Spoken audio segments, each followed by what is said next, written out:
Talino naman ni Ate Yuki. Si Koy Koy. Ayan na. Yuki girl. Ha? Oh.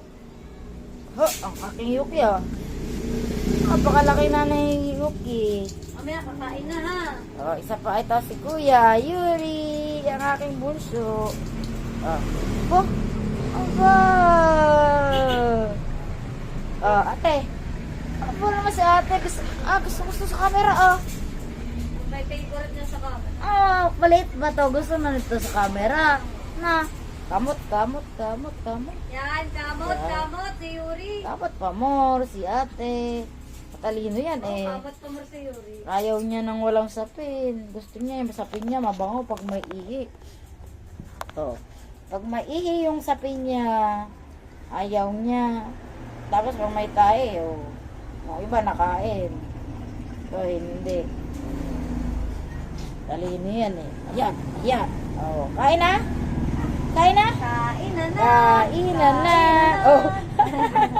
Ito po ang magaling sa kain. Oh, kain na. Kain na.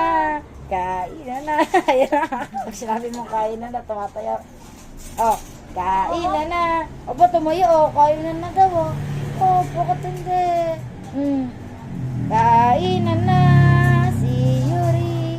Kain na na, di na masaya si Yuri. Ay, umupo. Hindi daw totoo. Hindi daw totoo. Oh, si ate naman, kamot. Si ate ay... Eto, mahilig to sa camera eh. Oh. Gusto niya lagi nagka-camera. Naglilinis pa yan. Ayan na. Mahilig yan maglinis eh. Mahilig yan maglinis. Si Syra Bell Yuki, ang mahilig maglinis. At ang mukhang pagkain naman ay si Henry John Yuri. Oh. Oh. Very good ah. Huwag mo itatapon ng water ah. Ayan. Ayan na si ate. Kain na. Ay, tinitignan niya si Kay. Yuri ka. Yuki! Yeah. Para kang adik ka. Ito yung mata mo. Ito, maganda. Maganda ka? Apo!